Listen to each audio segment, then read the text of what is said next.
Imagine you're a child again. A child who has never been away from home before, not for one single day. When I was 10 years old, my mother decided she could no longer afford to keep me. I was sent away from the little house in Portsmouth where I had been born, far away to live with my wealthy aunts Lady Bertram and Aunt Norris at Mansfield Park. I had already been taught to be good. Now I was told I must never forget to be grateful. But for a long time, I was only timid and unhappy. We should no doubt prepare ourselves for an ignorant child with vulgar manners. These are not incurable faults. I trust you will prove a well-disposed girl with more sense than our poor dear sister. Our sister has enough sense to send her daughter to us. Being with her cousins would be an education in itself. I only hope she'll not tease poor Pug. I've but just got Julia to leave it alone.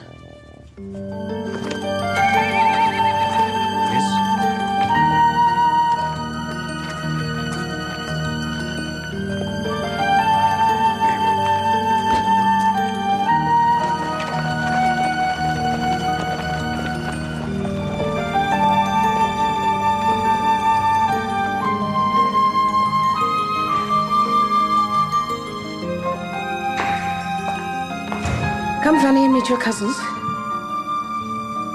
This is Mariah, and if I were to teach you nothing, still you would learn to be good and clever from her. Julia, Tom, and Edmund. How do you do?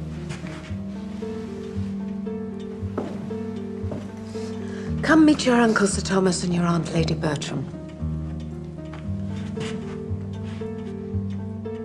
Jar must be tired after so long a journey. Sit here beside your aunt. Edmund, give your cousin a slice of gooseberry tart.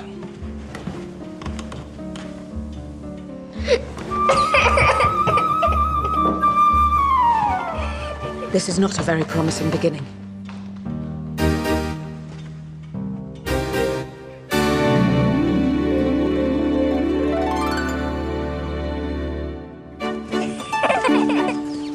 I missed my noisy, merry brothers and sisters and the rough and tumble of my own home.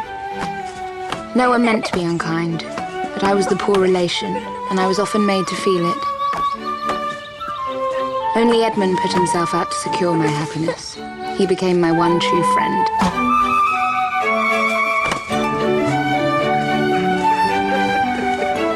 And as the years passed, I came to love him as more than a cousin.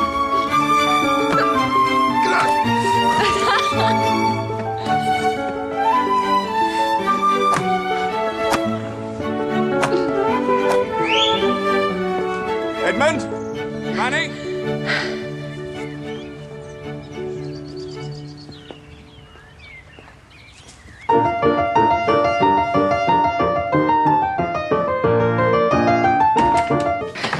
Excuse me, Aunt Norris. Sir Thomas wishes to see us. I'm not at all happy at having to leave Mansfield for so long, but it cannot be avoided. Our affairs in the West Indies do not prosper. I expect you to behave with proper decorum while I'm away. Of you, Mariah, I ask only that your marriage to Mr. Rushworth should not take place before my return. Then your return cannot be too soon for me, Sir Thomas. Julia, I give you over to your Aunt Norris, Edmund. I believe I may trust you to your own judgment. Yes, sir. Tom, here is the chance to prove yourself. I hope so, sir. Ah, Fanny, there was something I meant to say to you. Should your brother's ship be in England, I hope you will invite him to Mansfield. Yes, sir. Thank you, sir. I had hoped William would find his sister at 18 much changed from his sister at 10. But I fear he will not.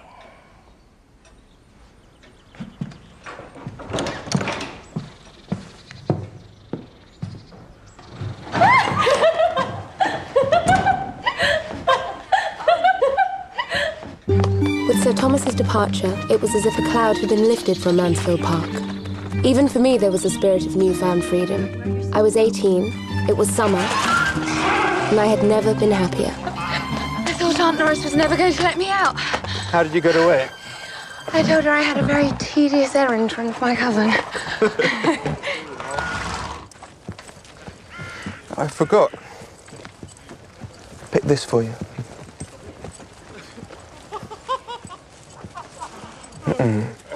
If Rushworth didn't have 12,000 a year, what a very stupid fellow he'd be. Luckily for him, he has. I've had a letter from my brother Tom. He's staying on in town. It's just what my father was afraid of. Tom's whole life has turned into one long party. I'm left to deal with everything. Oh, I think it suits you very well. Besides, it's not all work. And I know this doesn't count, but I was never happier. I'll race you.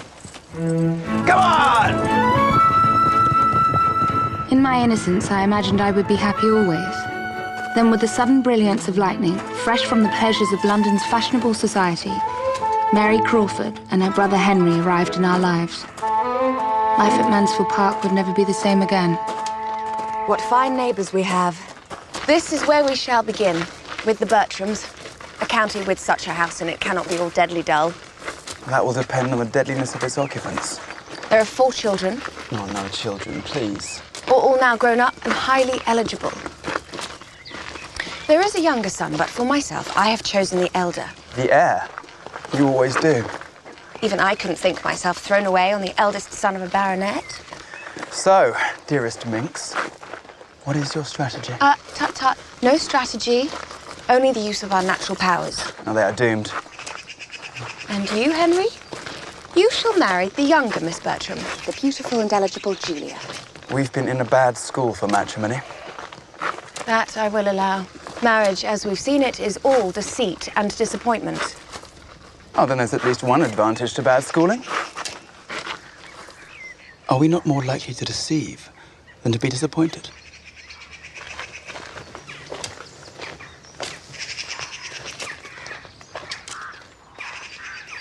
Here they are. One can always rely on fashionable people to be half an hour late. Well, they don't have far to come. I can't imagine a country cottage will amuse them for long. Indeed. Their mother, dear creature, could not endure it above a week. They were pretty as children. How do they look now? Well, Miss Crawford may have the London style, but her prettiness does our girls no disservice. She's altogether too small and too brown.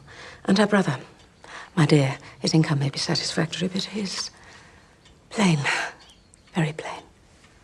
On the subject of Mr. Crawford's plainness, we must allow Julia to be the judge.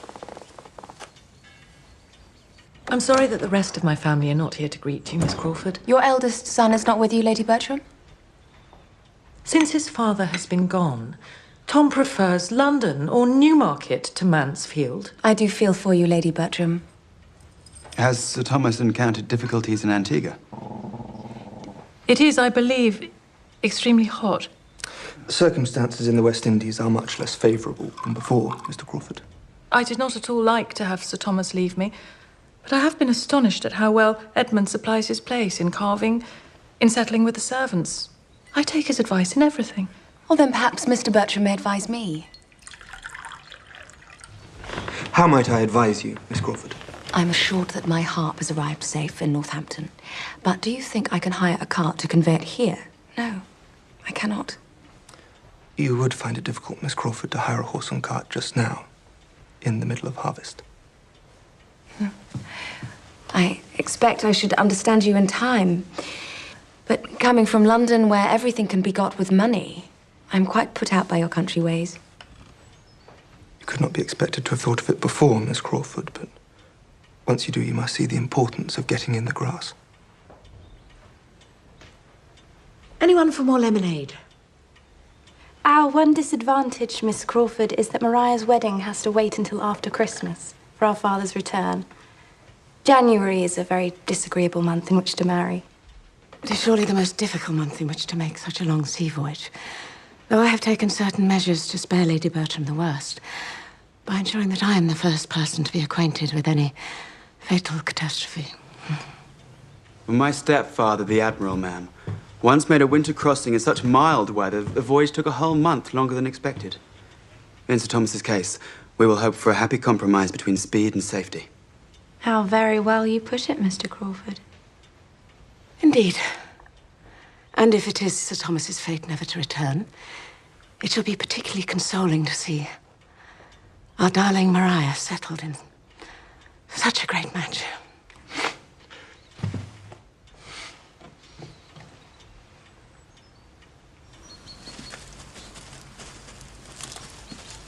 Maria is without her parasol. Funny. Maria catches a headache, we shall all suffer.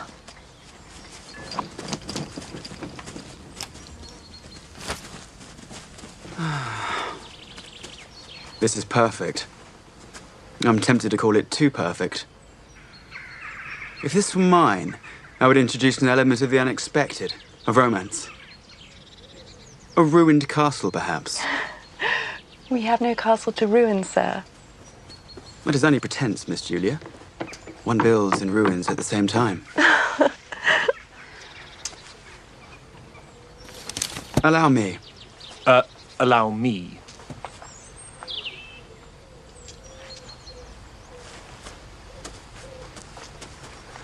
Oh, my ankle. Here. Thank you. One is reminded. If Mansfield were mine, I should add a folly. Now that I look at it objectively, Miss Crawford, I like what I see too much to want to change it. Come, Edmund. You must surely fancy a little chapel. Why in heaven would Mr. Bertram want a chapel? Does he enjoy forcing ladies out of their bed early in order to kneel on a stone floor? Especially unpleasant if the poor chaplain isn't worth looking at. I am shortly to be ordained as a clergyman, Miss Crawford. Well, then you must forgive my pleasantries, Mr. Bertram. I did not know.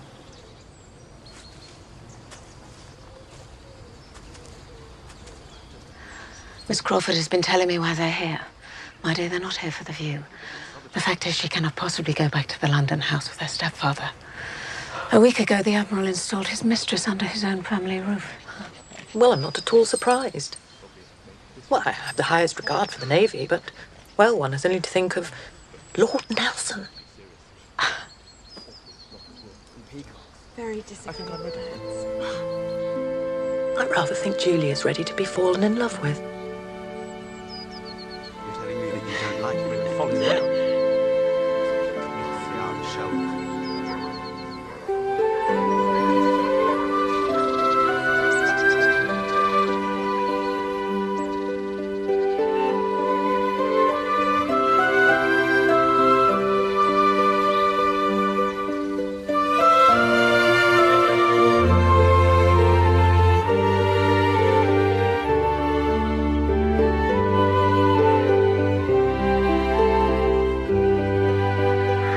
I like your Miss Bertrams exceedingly.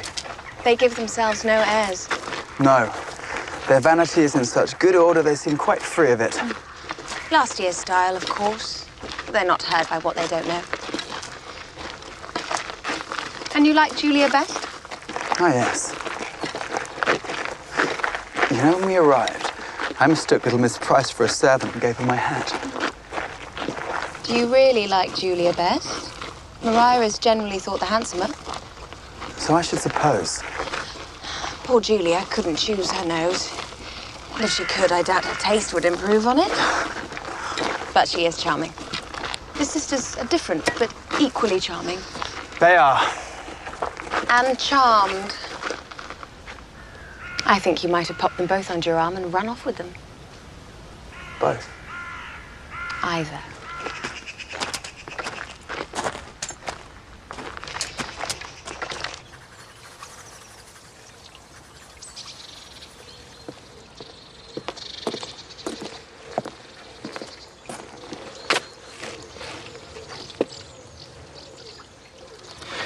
Fanny, what's your opinion of Miss Crawford?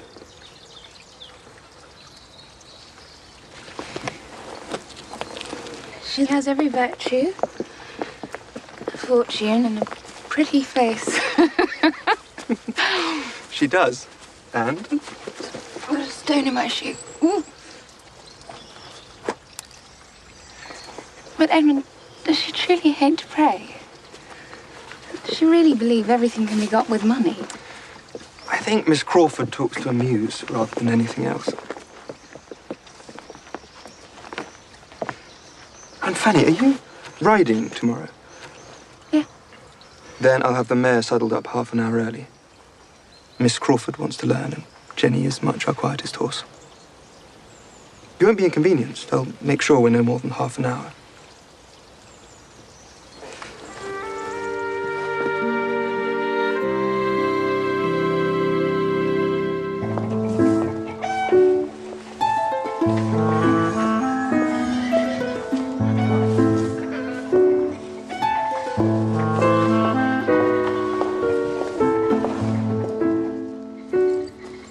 So you asked to be a clergyman?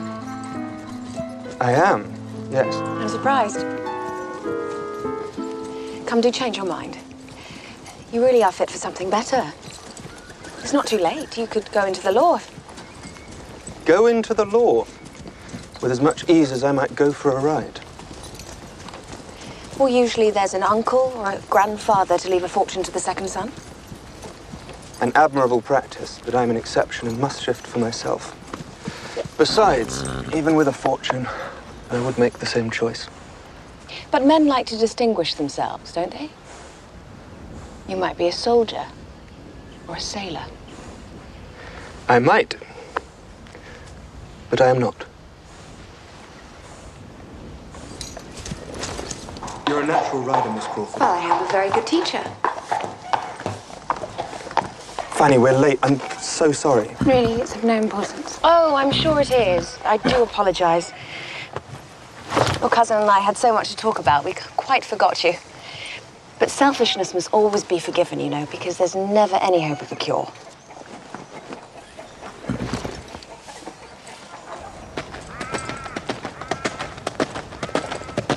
It was only a little play, Lovers' Vows. We were just putting it on for a few friends. We were well into rehearsals and we'd all have gone off brilliantly when the Dowager Duchess died and our entire scheme was destroyed. Good gracious. I mean, it's not worth complaining about, of course. Still, the poor old lady could not have chosen a worse time. If only the news could have been suppressed for the 3 days we needed. Well, she was a grandmother after all, and she did die 100 miles off. I'm sure you're very much to be pitied, my dear. But all is well, ma'am, for now Mr. Bertram is to take the Baron, and I am to be Count Cassel, ma'am, and come in 3 times and have 42 speeches, which is no trifle. Ah, Miss Crawford. Delighted. Mr. Bertram. What do you say, Edmund? Small, dark, and bright. We have our Amelia. I'm engaged and dismissed in one breath. It's been a great while since I trod the boards. Today, I feel as if I could be anything and everything. I am of some use, I hope, in preventing any unnecessary expense. Come, Fanny. It's a shocking trick for a young person to always be lolling upon a sofa. You really must learn to think of other people. I'll never have these curtains finished in time for the performance. You're not seriously putting on the play here. Well, certainly we are. Why not? Look, it's a slight piece, I know, but... do you think this is too modern? Where's Mr. Crawford? I want his opinion. For one thing, we know Father's on the return journey now and in constant danger. For another, Yes. And if we can keep my mother's spirits up, I shall think our time well spent. It's a very anxious time for her. What is it? What? I was not asleep. For another, you have asked Maria to play the mother of an illegitimate child. Oh, do not act in anything improper, my dear. Sir Thomas would not like it. You know Father wouldn't like his grown-up daughters to be acting. I know my father as well as you do. I'd imagine no one in this house can see or judge but you. Perhaps Edmund doesn't realize how much I'm relying on him. You see, I'm to be Amelia, but there's no one for Anhalt, my tutor. If anyone should play it, it's you. He is a clergyman, you know. Then I'd be sorry to make him ridiculous with bad acting. We can manage perfectly well without you. There's no need for you to take part. I have no intention of taking part. Only don't expect to govern everyone else. No doubt you will decide in time. When you do, pray let me know which of you gentlemen I have the pleasure of making love to.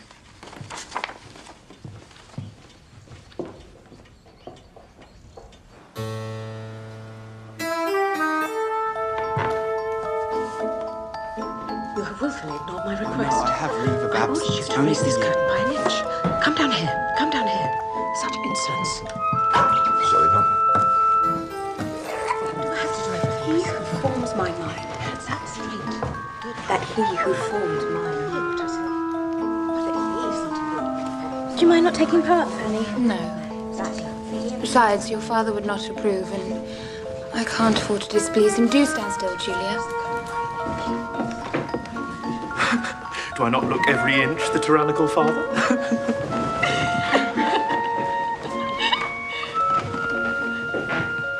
Fanny, I want your opinion.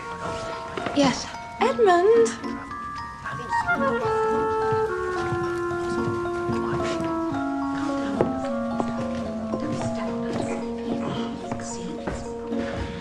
This acting scheme gets worse and worse. They're going to ask an outsider, a complete stranger, to play Anholt. And what can you do? Tom's so determined. There's only one thing. I must play Anholt myself. Well, can you think of an alternative?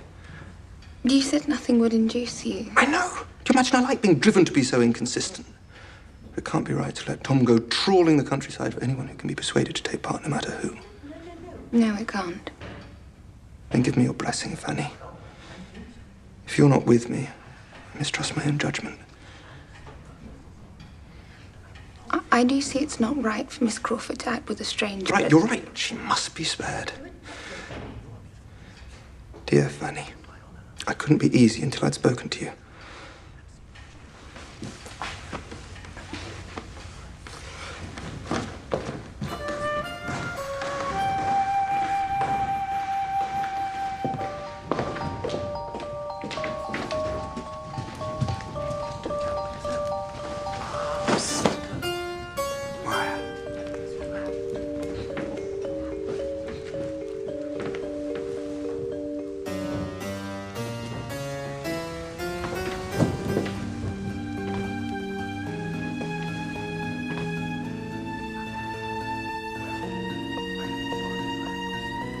Are we not made for one another? Tonight I can be only one thing, Mariah. Tonight I am your lover. Or I am nothing.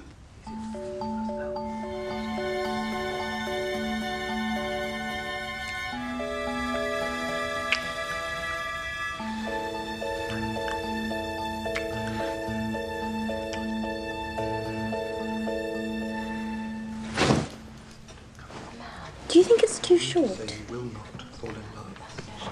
Let me ask Henry.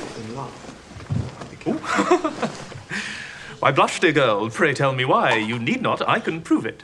For though your garter met my eye, my thoughts were far above it. I say steady on there, Rushworth. He is still acting, isn't he? You cannot refuse me. I must at long last hold you to my heart. Now you've made me mistake my lines, Mr. Crawford. Well, then we must rehearse again until you choose to remember them. Get Mariah in shape, will you, Henry? Otherwise we'll never be ready. My pleasure, sir.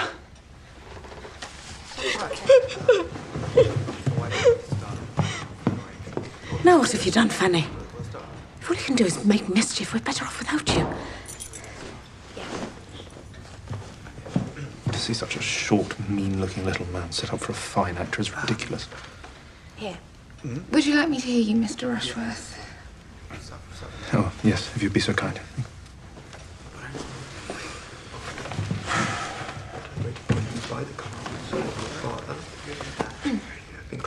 What does the Baron accuse me of? Nothing he himself is not guilty of.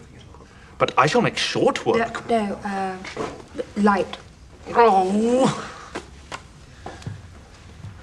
What does the Baron accuse me of? Nothing he himself is... We can't put off any longer, Miss Crawford. And really, you haven't so very much to fear. It is only me. Perhaps we could find a private corner.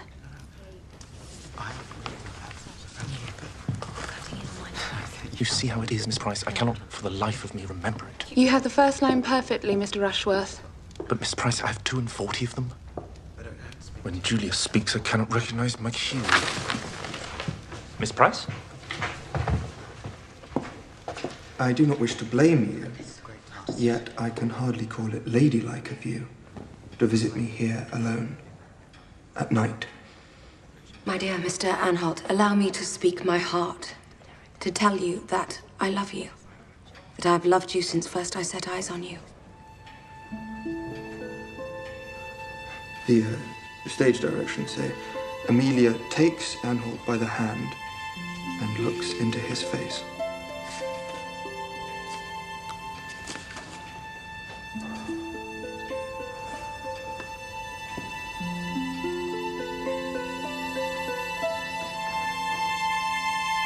Ah, Fanny. Excellent. Julia won't do it. Come on. This is your big moment. You are to be the cottager's wife. Me? No. I cannot play a part. Yes, you can do it well enough for us. You mustn't let us down, Fanny. When do we ever ask anything of you? You cannot be so ungrateful as to not do your cousin's wish. Yes, do help us out, Fanny.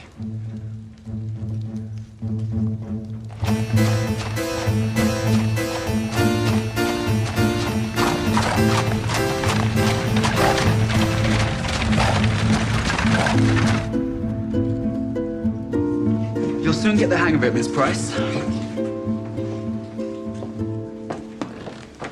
Now, we'll try the moment when you interrupt my scene with Agatha. And you'll find us very well rehearsed. We've been hard at it, practicing by ourselves.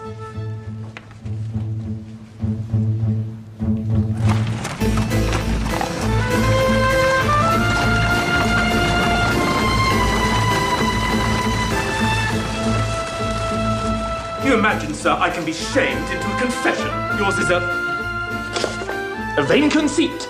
Your accusations are enough to make my blood boil.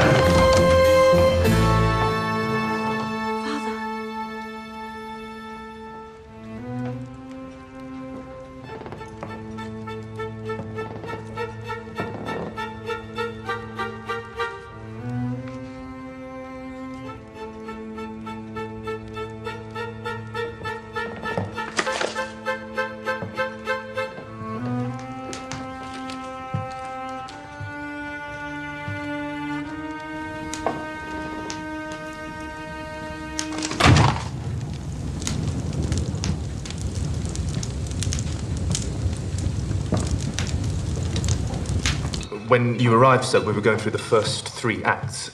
Not unsuccessfully upon the whole. How dare Henry go like that, laughing, and not a word to me? My dear girl, a man like Henry isn't so easily roped. Don't suppose I was the one doing the chasing.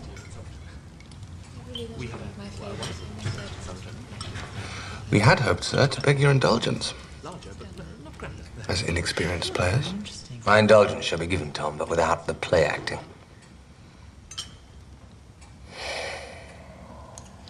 Do you find Mr. and Miss Crawford agreeable acquaintances? Indeed. Mr. Crawford is very pleasant, and Miss Crawford is a lively, pretty girl.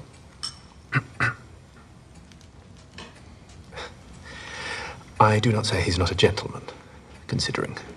But, as your father cannot fail to have noticed, he's too short to be considered a well-looking man. But Father, you've not told us the outcome of your stay in Antigua. I'm happy to say our affairs in Antigua do now prosper. I hope you won't mind my asking, sir. But now that you have lived amongst it, do you believe slavery can continue in the same way?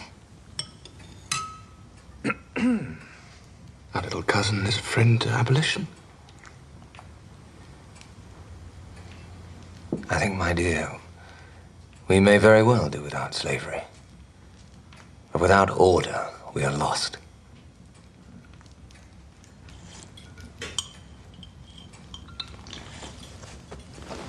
You must excuse me.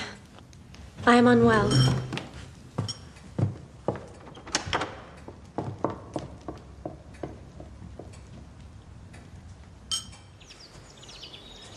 Since I've been home, it has occurred to me that Mr. Rushworth was perhaps accepted on too short an acquaintance. I'm well aware what an advantageous alliance it would be for you and for the family But you must not sacrifice your happiness to it. Marriage is a serious undertaking. You have no particular reason to repent your engagement. Over dinner, I wondered if perhaps some new acquaintance had made you regret it. Not at all. If it is your wish, I may still act to release you. It's not too late. You must be perfectly open and sincere with me. I thank you, sir, for your most generous attention. But I assure you, you are mistaken. I have the highest regard for Mr. Rushworth's character and disposition. I am honoured by his status and his fortune. What more could I wish for?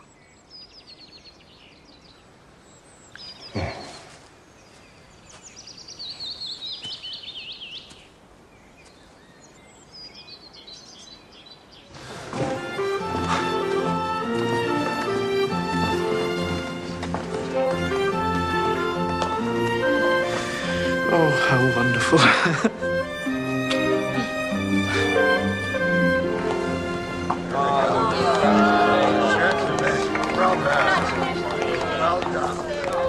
It is my greatest glory, Miss Crawford, to take a little of the credit for bringing the admiration of Mr. Rushworth for our dearest angel Maria into effect.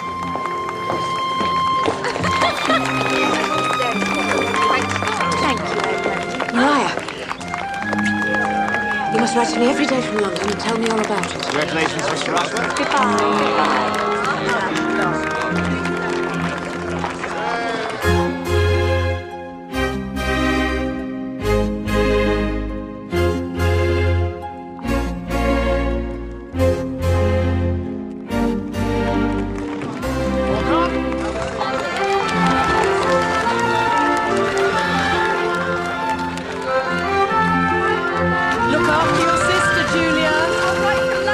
Weddings are such a bore.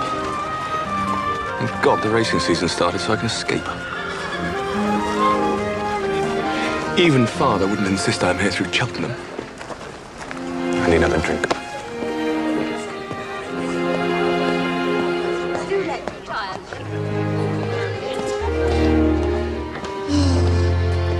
You sighed, Miss Crawford. Waving goodbye to your sister has made me wonder what there is to keep me at Mansfield. Will you not stay for my sake? I confess I can imagine it being pleasant enough to spend half the year at Mansfield. But in a country cottage? No. Might you not feel differently in time? You think I should be the one to change? I doubt it, Mr. Bertram. I'm stubborn, you know. And I always get my way in the end.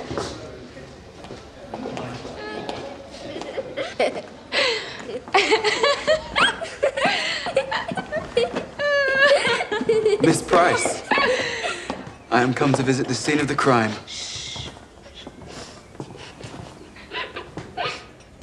I shall always look back on our theatricals with such pleasure. We were alive. I was never happier.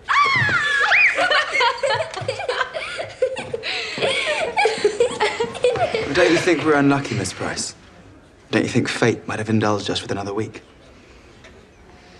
No, I don't. I think everyone indulged themselves enough.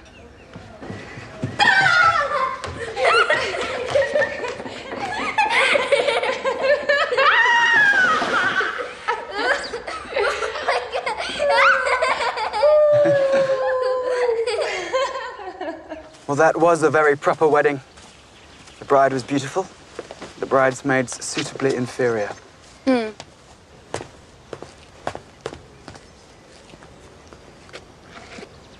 Mary? Hmm. Well, how's young Bertram?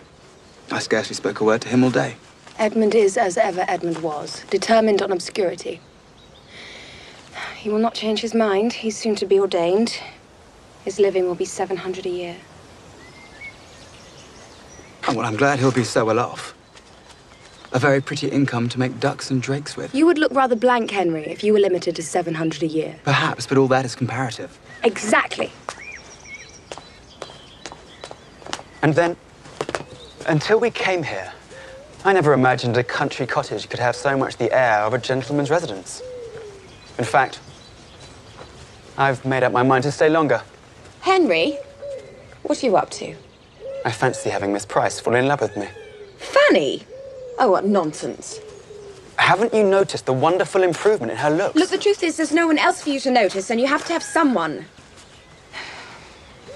Well, perhaps a little bit of love might do her good. She's very sweet, and I will not have you make her unhappy. Really, I couldn't bear it if you were to turn out like our stepfather. All I'm asking is to make a small hole in Fanny Price's heart.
Fanny!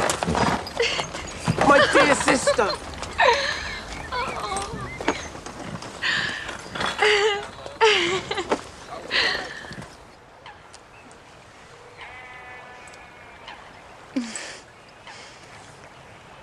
I chose it for you in Sicily. Thank you. Oh, William, you can't imagine how much I've missed you. Have you? But you are happy in Mansfield, aren't you, Fanny? They are kind to you. Yes, they are kind. And of course, I love them all as I should. But my only real friend is Edmund. Edmund, yes. In your letters, you spoke so often of Edmund, I was quite jealous. I thought he'd taken my place. No one could ever do that. Besides, what I feel for Edmund is... it's different. He isn't my brother.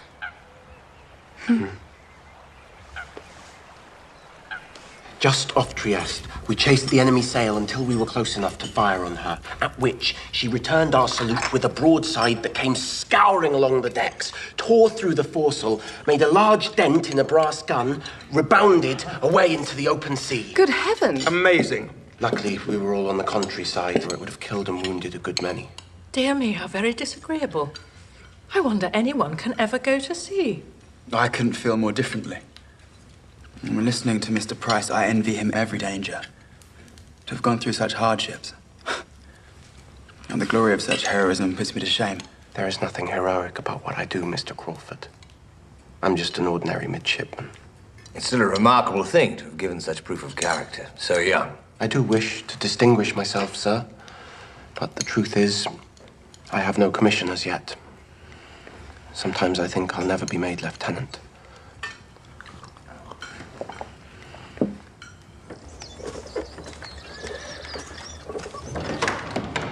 William. Good morning, sir. How are you enjoying your stay at Mansfield Park, young man? Very much indeed, sir. But I only have 2 days left. And tomorrow is Fanny's birthday. Of course. Well, then we must celebrate. I have not seen Fanny dance since she was a little girl. What say we throw our niece a ball before her brother goes back to sea? It's high time she came out. Surely not. Must I? Well, indeed you must. It's your birthday. Then may I not have my own way? No, my dear, you may not. Because it is your day, it is your duty to consider everyone else. We need only make a small party. But may I not choose the occasion? I should like it to be the same as the last birthday I had with William. A picnic. A picnic? I see nothing against that. Thank you, Sir Thomas. A picnic indeed. A picnic for half the county. The nonsense and folly of people stepping out of their rank. Now that you are to move into company, Fanny, you must never forget, whatever the occasion, you must always be the lowest and the last. Oh, I shall never forget that. Unless, of course, I'm enjoying myself too much to remember. I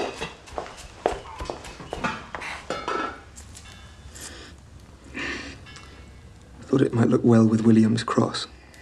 This is beautiful. How can I ever thank you? Oh, by accepting it for what it is, a token of love from one of your oldest friends.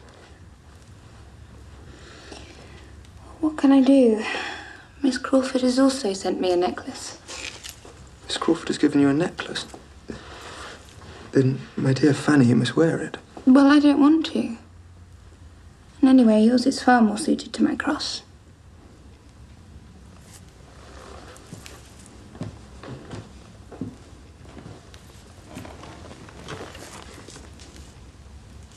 How extraordinary that she and I should have had the same thought.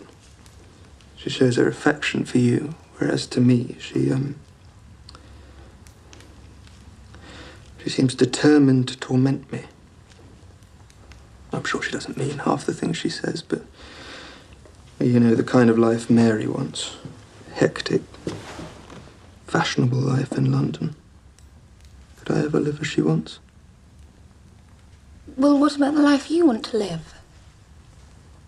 Haven't you always said that being a clergyman isn't about having a comfortable parish or even preaching a good sermon? It's about living a good life. Yes, and so it is. But enough of my problems. Tomorrow is your day. Then you must indulge me, Edmund, and see it first as I prefer.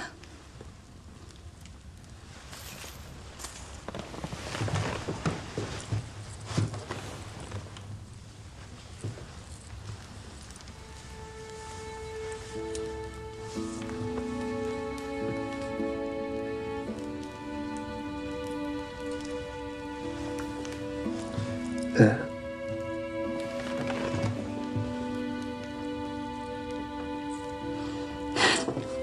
It could not look better.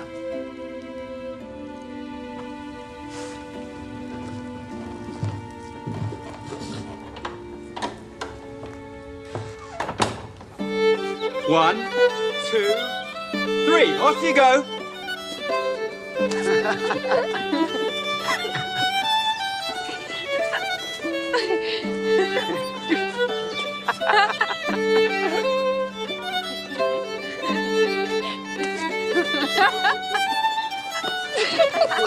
It's Mary!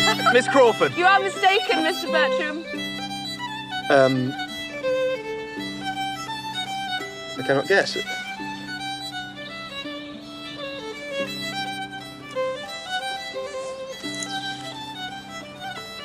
It's Fanny.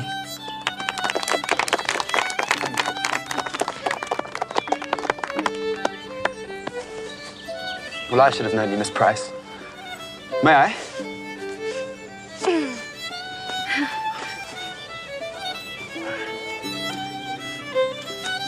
One, 2, 3.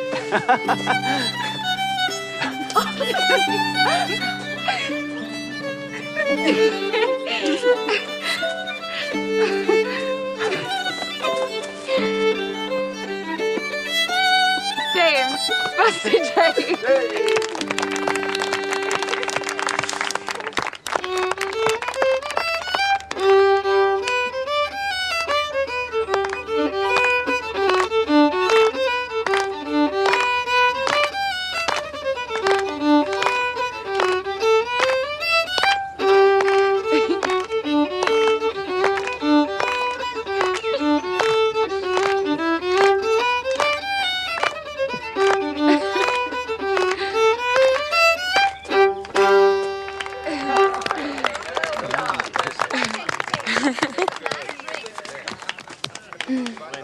My dear Fanny, with your cousins gone, you're quite the centre of attention. I think I prefer being overlooked. Oh, no, you must learn to enjoy it. It serves no purpose to blush unseen. Not that you do. Did you know that Henry's taking William to London tomorrow? No. He is. They're going to dine with our stepfather, the Admiral. I've never seen my brother take so much trouble over anyone before.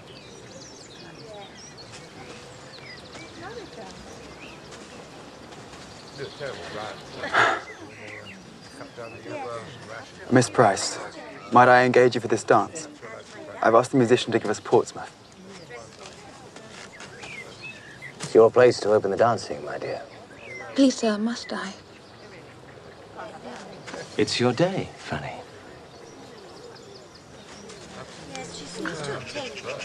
Take your places for a dance.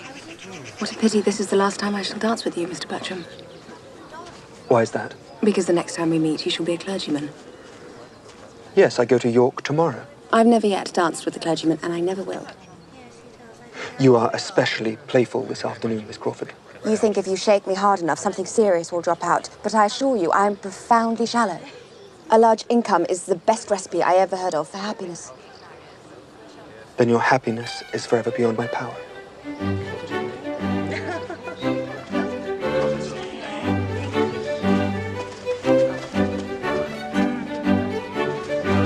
Come, Mr. Bertram.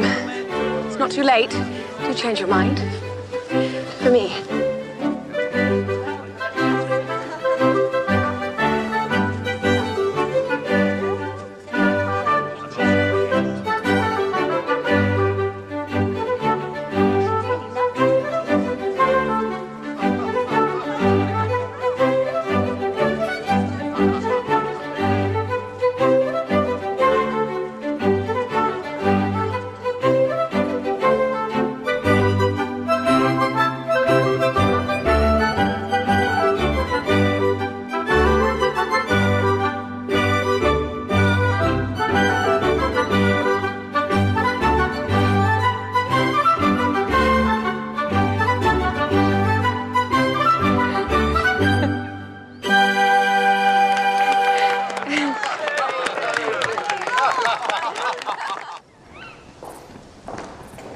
Here you are.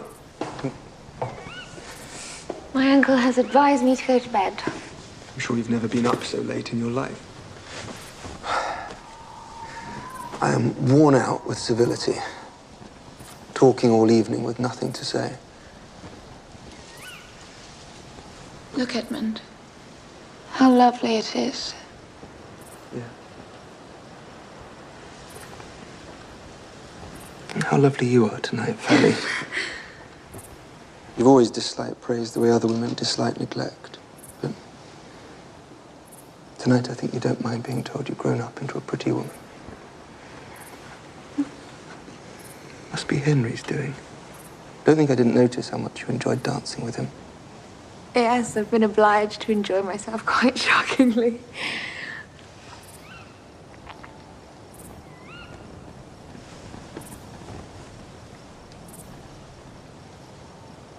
There's Arcturus, looking very bright.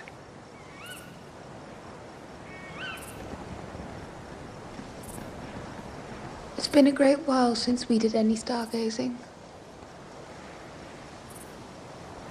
I don't know how it's happened, but yes, it is a very great while. I will be back soon.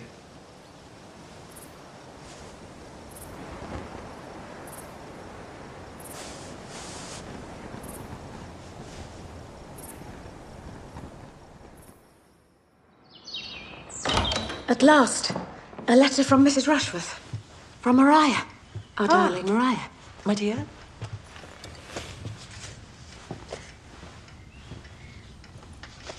My dearest Mamma, last night I gave my first party. It was a sensation. I cannot tell you, Mamma, how very tippy it is to be queen of the fashionable world. I have everything my heart desires, and my comfort as a wife is complete. Mr. Rushworth is presently in Bath visiting his mother, and Here is something I can't quite read. Mr. Rushworth is in Bath. Maria is alone in London, Edmund is ordained, and Tom's absence I'm resigned to, but I wish they would not all leave us. I'm glad we took Fanny in as we did. Now the others are away, we feel the good of it, and it is such a comfort to know we shall always have her. Excuse me, miss, but Sir Thomas would like to see you. Surely Sir Thomas has asked to see me, not Fanny. No, madam. Sir Thomas asked for Miss Price.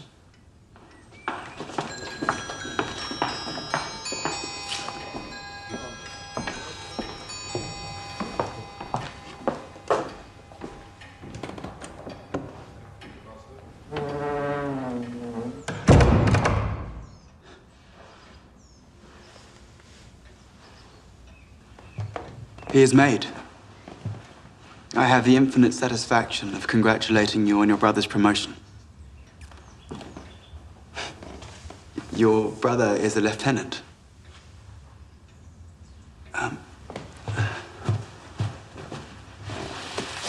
Here are the letters that confirm it. Would you like to see them? Yes.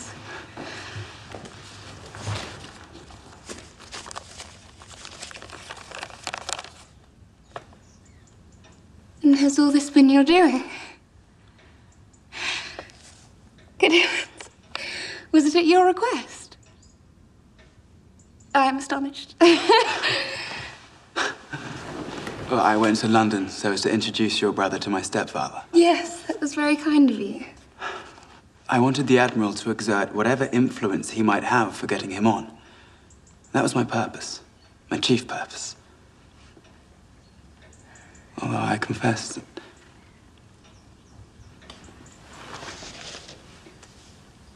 Miss Price. You're so generous. We are infinitely obliged to you, Mr. Crawford. I must go to my aunt immediately. Please. Please.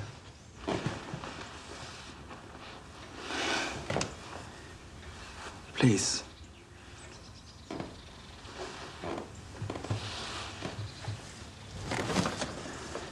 You must allow me to say what I feel, Miss Price.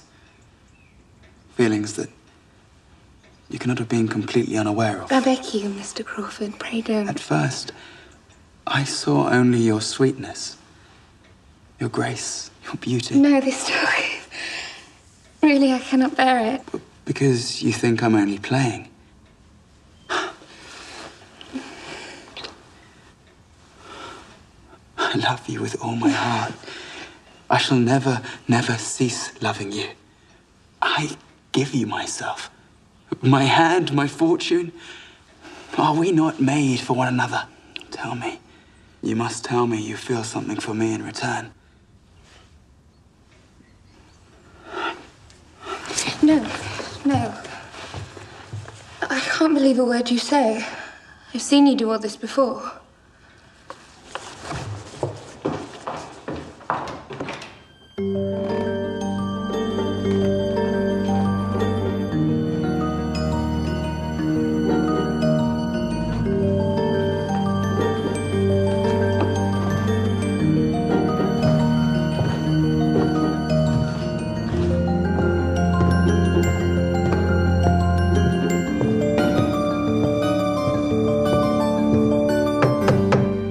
Am I to understand that you mean to refuse Mr. Crawford? Yes, sir. What is your reason? I cannot like him well enough to marry him. Here is a man with everything to recommend him. I'm half inclined to think, Fanny, that you do not know your own feelings. No, but I do, sir.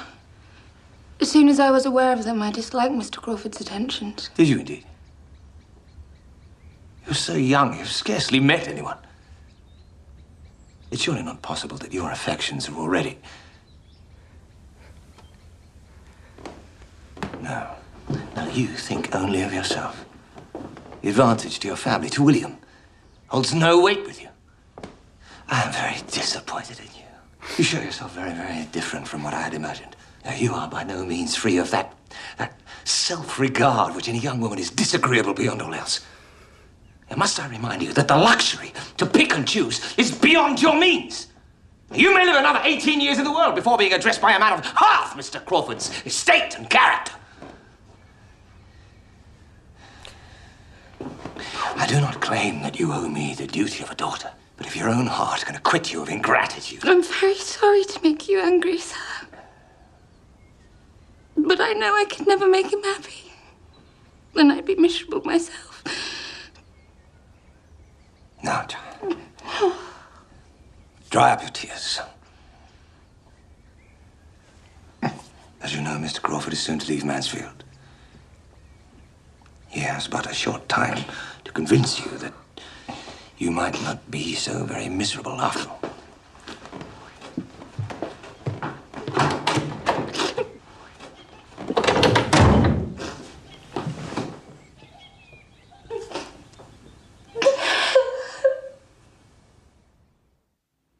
The moon shines bright. In such a night as this, when the sweet wind did gently kiss the trees, and they did make no noise. In such a night, Troilus, methinks, mounted the Trojan walls, and sighed his soul towards the Grecian tents,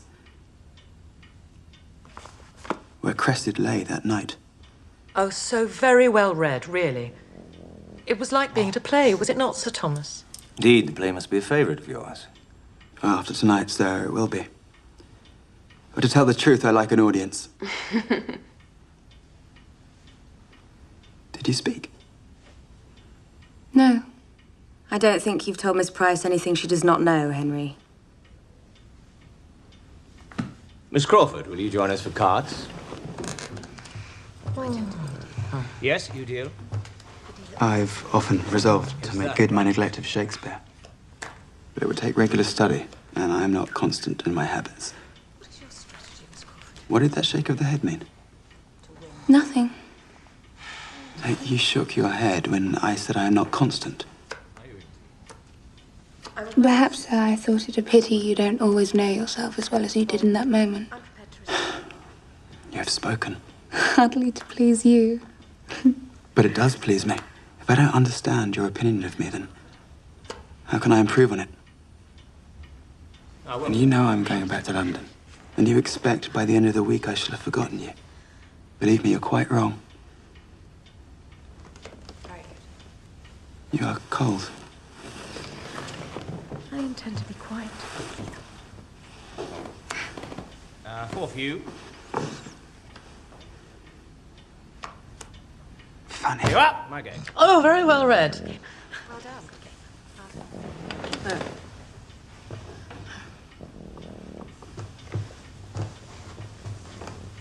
My dear Miss Price. Now the moment has come. I hate to leave Mansfield. Good, gentle Fanny.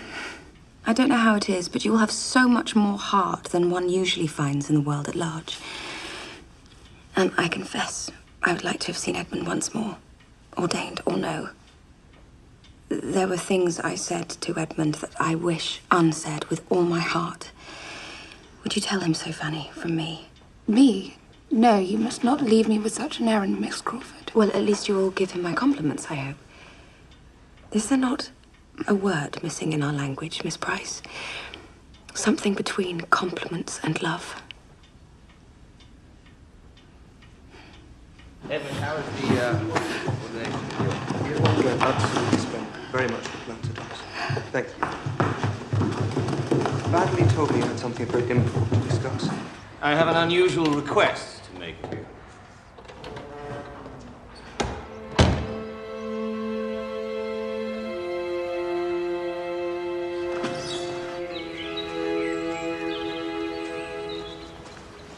The Reverend Bertram. How well it sounds. Congratulations. Thank you. Stayed away so long, I thought you were never coming back. Did Sir Thomas send for you? No. The reason I stayed away so long was to avoid Mary. Only to run into the Crawfords just as they were quitting the village. You know, if I hadn't, I might never have seen Mary again. I'd quite decided to forget her to end the whole torturous business. But seeing her just now, her manner to me was so very sweet. Her words so simple, her looks. I cannot give her up. She's the only woman in the world whom I can ever think of as my wife. She's invited me to visit her in London. Oh, no. And I must waste no time in doing so quickly before the habits of wealth and fashion scupper my chances. So, now I am to go away again. I'm sorry, Fanny. I promise I'll write as soon as I have any news. And anyway, I gather it's you I have to thank for their delayed departure. Fanny? What can I say? I'm sure we'll think very differently. That's true. I think Crawford's proposal a highly desirable one. If you can return his affection, but Fanny, if you can't, of course you mustn't accept him. I was afraid you'd blame me. Blame you? Your conduct has been faultless. But I can see you might wish to love him, the natural wish of gratitude, if nothing else. And you know, my father thought he detected some little thaw in your feelings. No, he was mistaken. I promise you, he was mistaken. Oh, well. Nothing Edmund could say had any influence over her. She will not have him. I'm not surprised. It's something about Fanny I've often observed. She does not like to be dictated to. Fanny is very young. A period of reflection may be all that's required to bring Fanny to a more sober appreciation of Mr. Crawford's offer. I propose we leave Fanny behind when we visit your mother. Oh. It will involve a small sacrifice on your part, my dear. For 3 weeks. But I presume on your goodness to allow it. Of course, if Fanny were to marry Mr. Crawford, I should not dream of missing her. Never mind the loss to me. And I tell you what, if she does, and this is more than I did for Maria, next time Pug has a litter, I shall give her one of the puppies.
My dear cousin.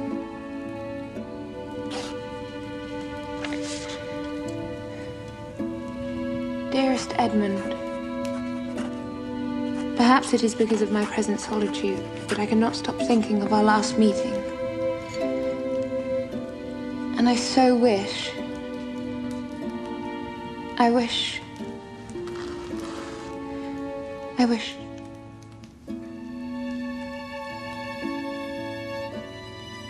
I did not mean to say you should not hope. Life without hope is intolerable, and even I, in my secret heart, dare hope that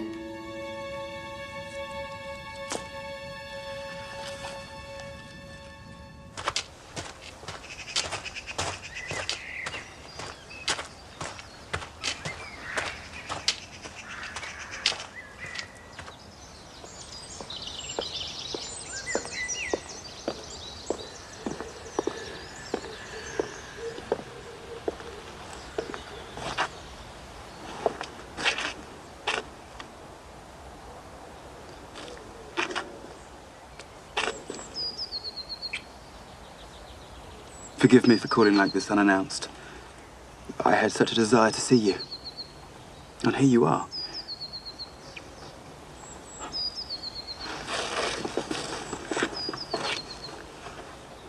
You are tired, Mr. Crawford. Oh, I have been too much in society. And I too little. Well, then we are equally in character, Miss Price. Shall we walk?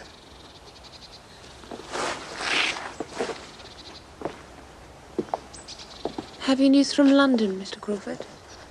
Nothing of any interest. No war, no fire, no revolution. But Maria and Julia are tireless followers of fashion.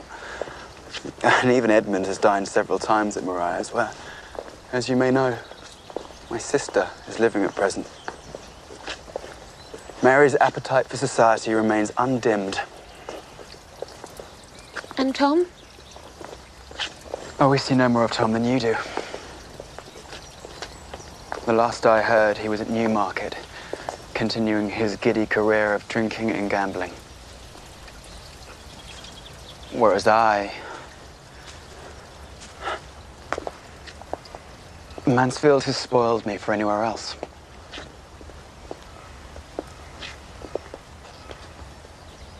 Or perhaps, living with this all the time, you no longer see its beauty. But to me, on a day like this, it is an uncommonly lovely sight. Oh, I think so too. I can imagine nowhere lovelier than Mansfield Park. You see, I haven't forgotten about you, Fanny. Not for a moment. I've been thinking of you constantly. Have I not proved myself? I just don't know how to answer you. No, you know how to answer me. Just give me some sign, Fanny, no matter how small. Tell me I may look forward to being happy. Help me, Fanny. Guide me. I can't guide you. We all have our best guides within us. If only we would listen.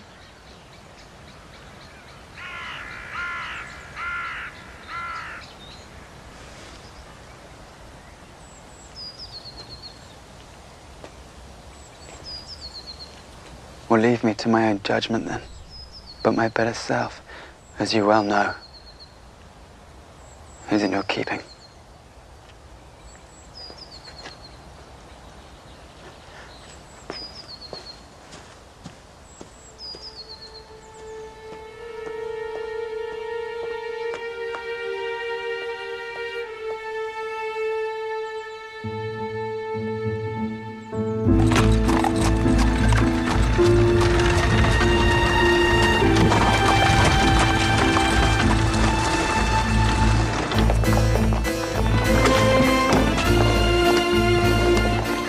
Gentle with him. Carefully now. Oh, Tom. Tom, my dearest boy. Take him inside and then straight up to his room. Gently, gently. Careful.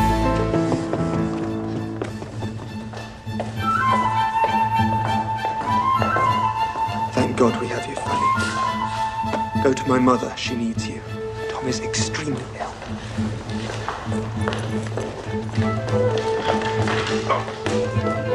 Oh, Fanny. Dear Fanny. Now I shall be comforted.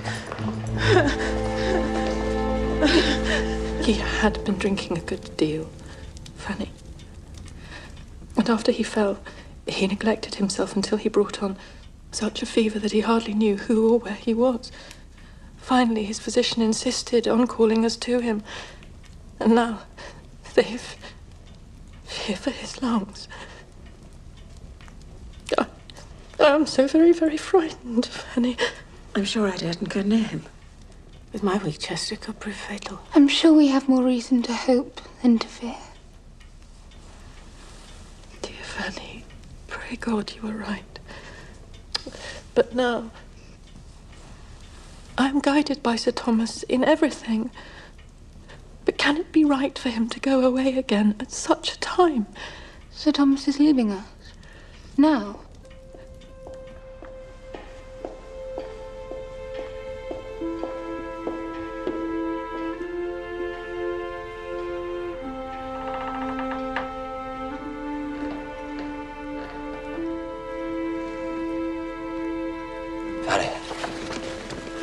Yes, Uncle. Come in a moment.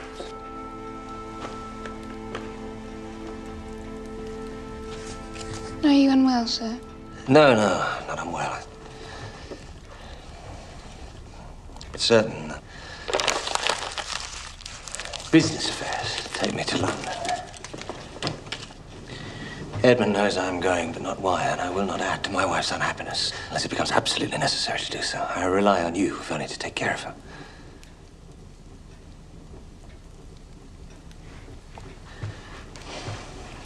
I may be disappointed elsewhere, but in you, my dear, I'm blessed.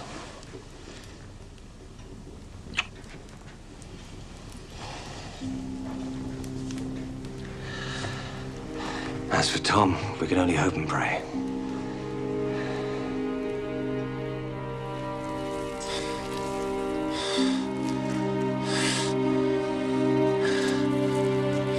My first task is to bring the patient's temperature down.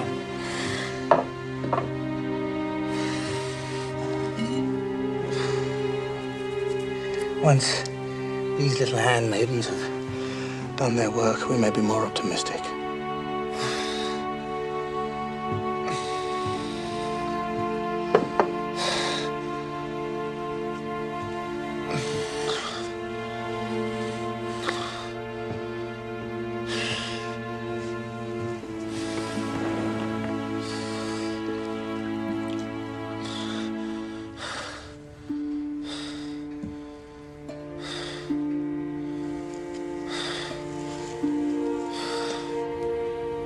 You saw Miss Crawford in London? Yes, every day. But not once alone. She was in a pack all the time. She danced a great deal.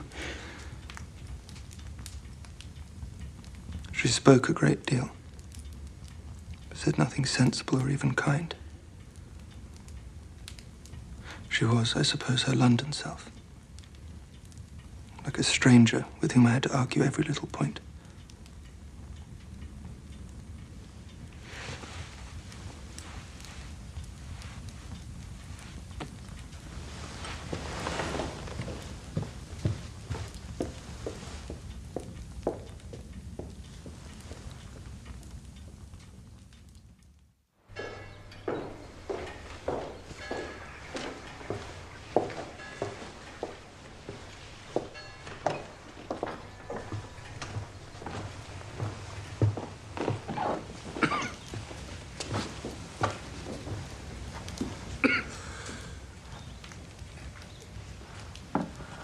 Can I do anything?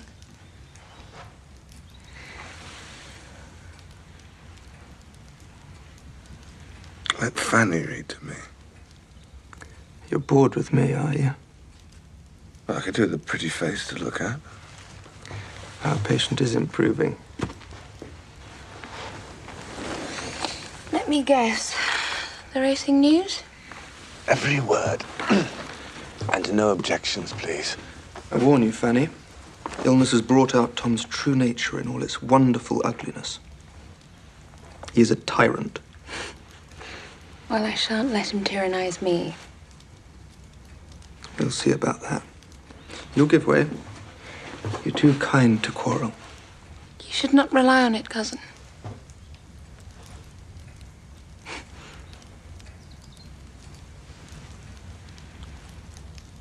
Fanny is the best girl alive.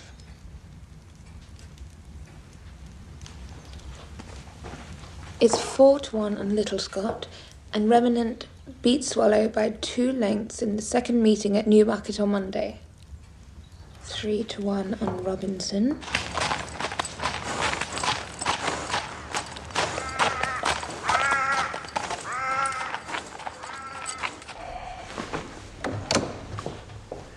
Ah, my dear. Yes.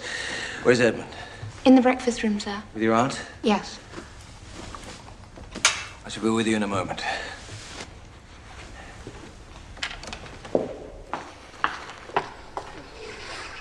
Anything like that, thank you.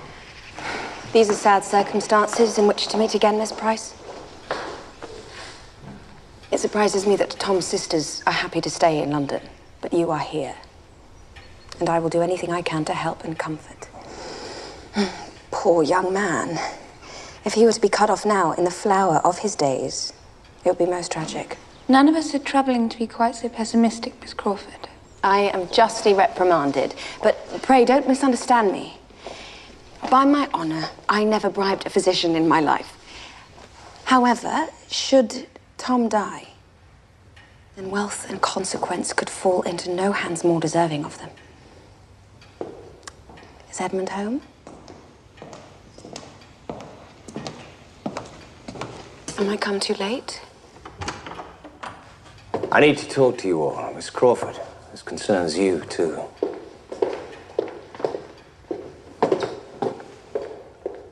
My dear, I have to ask you to be brave. I'm very sorry for it. Julia? Julia is safe with our cousins at Richmond. Oh. Last week, I received a letter from an old friend in London.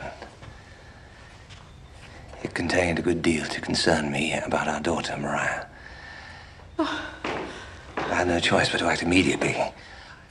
I went to town in the faint hope that my informant might be mistaken, or failing that I might at least reverse a desperate situation. I need hardly say that I have been disappointed. Maria has left her home and her husband. No. No, this cannot be. Flagrantly, publicly, an utter contempt for our family's honor. A complete disregard for each and every one of us. She has run away with Mr. Crawford.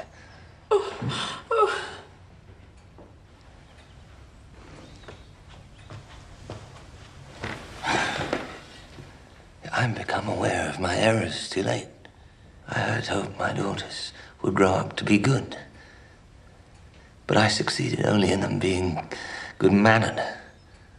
I knew my daughter no more than a stranger. A woman whose shoulder I might brush against without any inkling of her fears, her hopes, her passions. And now it's too late. Her character is destroyed. Did you notice nothing at the time? Were they so very discreet? Discreet? If only they had been. 1 ounce of common discretion would have saved us. Saved us? Well, you don't think Henry set out to destroy the Rushworths' marriage? I don't mean to defend Henry at your sister's expense, but really, I could knock their silly heads together. I never imagined that they would really do it. And I'm sure we both thought Maria knew she'd had her penny's worth, to use the vulgar phrase, and would be content. Now, for one moment's stupidity, Maria has thrown away everything she gained by her marriage. Is that all you have to say? Please, don't think that I've forgotten Fanny. That foolish girl. If Fanny had accepted him, they might now even be married. And Henry's relationship with Mrs. Rushworth would be no more than a harmless little flirtation. Enough! You've said enough. Forgive me, but I have not yet made my point. Edmund, I beg you, advise your father not to interfere. You mean my father should collude in this business in the hope that Henry will marry Maria? Well, think, Edmund, think. Maria would recover some footing in society. Not all, of course, but should the worst happen with your brother, then we, I mean, you and I, Edmund, would be in a position to help Maria and accept her back here at Mansfield. I cannot believe what I'm hearing. Have you no sense of what this means? All you see is folly. A little embarrassment we can overcome if only we're sensible and we think straight for 5 minutes. Society will forgive us. What do I care about society? My father's shame will last forever. And my mother's grief, and I...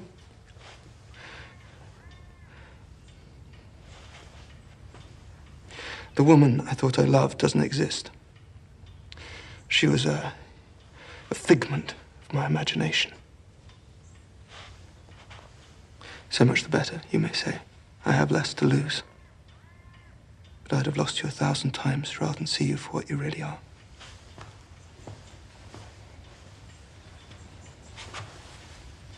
A pretty lecture, I must say. Will it be one of your sermons? Love is supposed to endure disappointment, is it not? Or so I am told. Goodbye, Miss Crawford.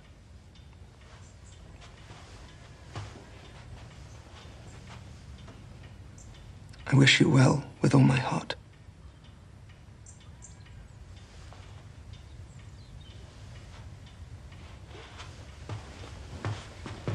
Edmund!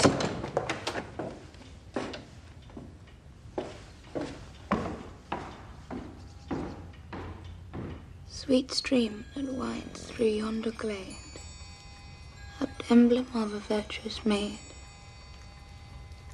Silent and chaste she steals along, far from the world's gay busy throng, with gentle yet prevailing.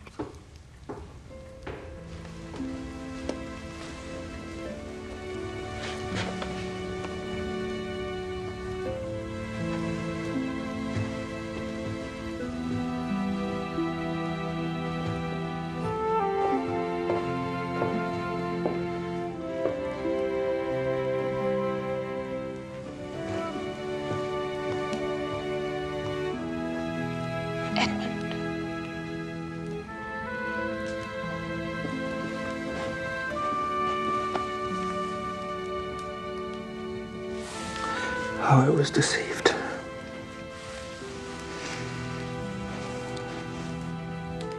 How I deceived myself.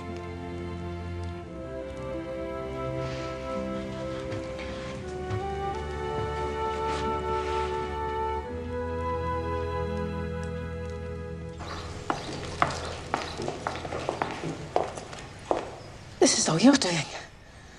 You think of nothing unknown but yourself. If you'd have accepted Mr. Crawford, none of this would have happened. Mariah's letter shows her to be deeply unhappy, Sir Thomas. So unhappy, I cannot but hope if you were to go to her, she might be persuaded to leave Mr. Crawford and return home. Mr. Rushworth would not have her, Mum. I mean to say she might return here. That, I fear, is impossible. As a daughter, Maria may count on me always to secure her comfort and protection. Further than that, I cannot go. Even her mother doesn't expect it. You mean Mariah is to be sacrificed for the sake of Fanny's niceness? I mean nothing of the sort. If you feel it is your duty, Mrs. Norris, to be Mariah's companion in her grievous situation, then you may feel free to go.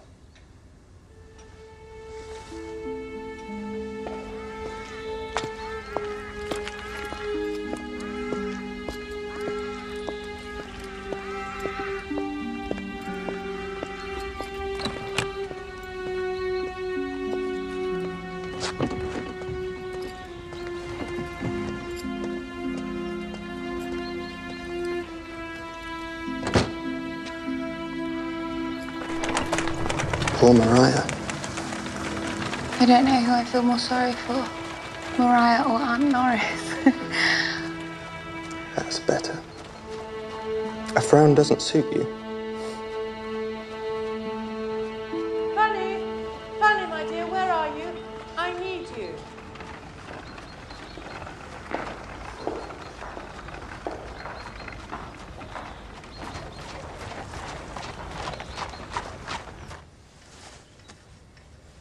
Which should I use here, Fanny?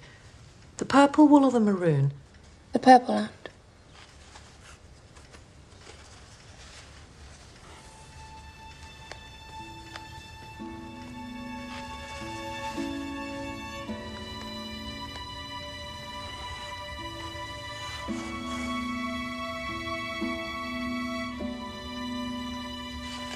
Damn it if Fenimore didn't come in last again at Newmarket.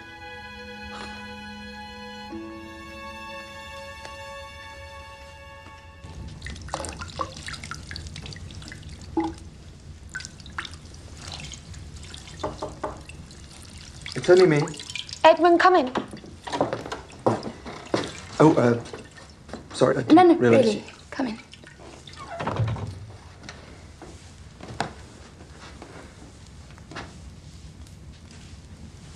I only wanted to say, What was it I wanted to say? It wasn't about us going riding tomorrow, was it? Yes, that was it. That was it. I just wanted to be sure you hadn't forgotten. I hadn't. Well, good. Glad.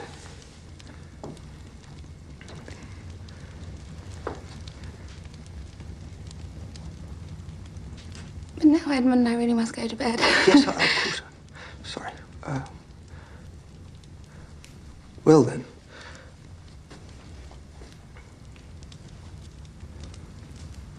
Good night, Fanny. Good night, Edmund.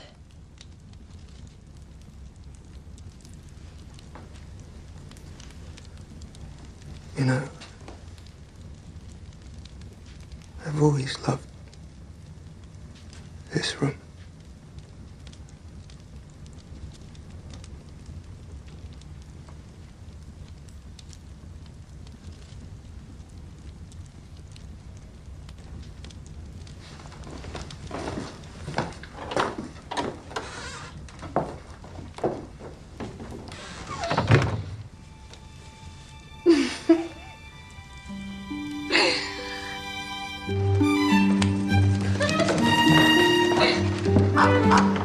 Fanny, I really do need to talk to you.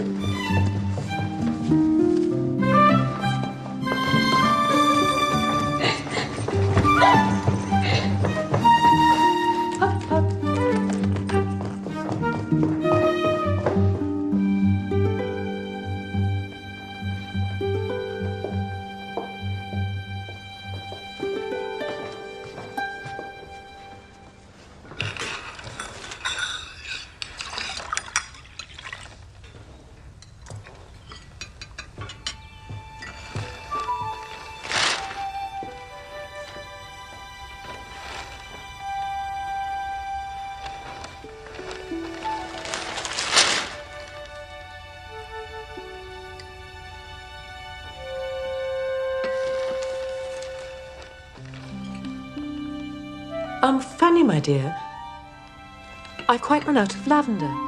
Pick some, won't you, before the sun gets too hot? Yes, Aunt, of course. And Edmund, find the scissors and go with her. Yes, of course. Edmund, if you remember, I need you to come into town with me this morning. I have several affairs with you. Not this morning, Sir Thomas. I'm sure your business can wait.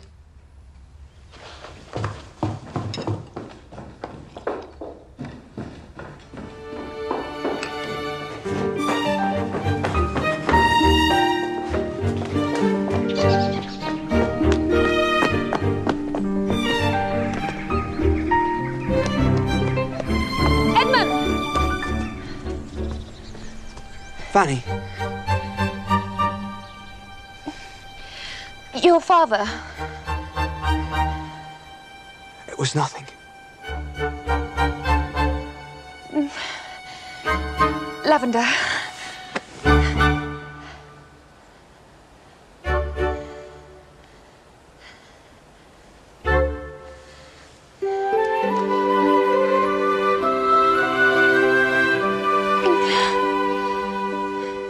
I love you. I was blind. Forgive me.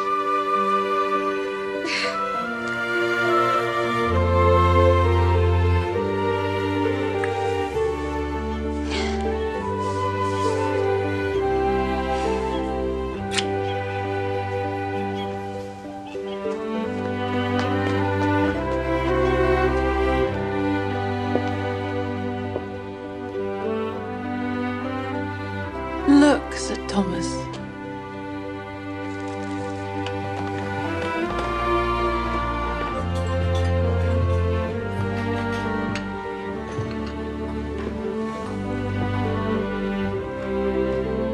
Now perhaps Edmund will at last think to ask Fanny to marry him.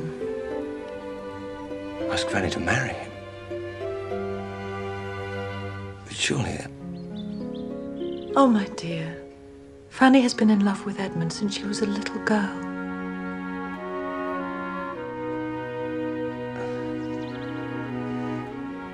How is it the poet describes a wife, Sir Thomas?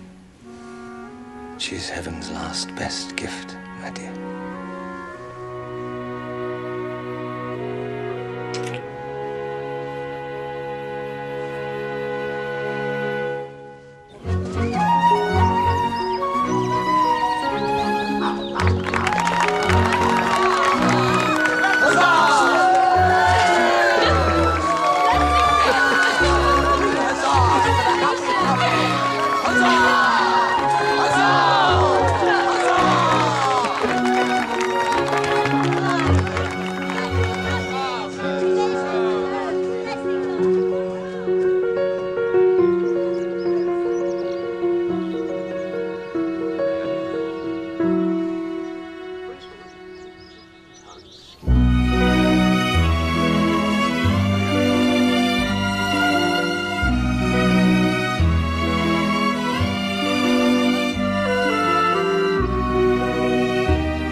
Edmund and Fanny have learned a new dance.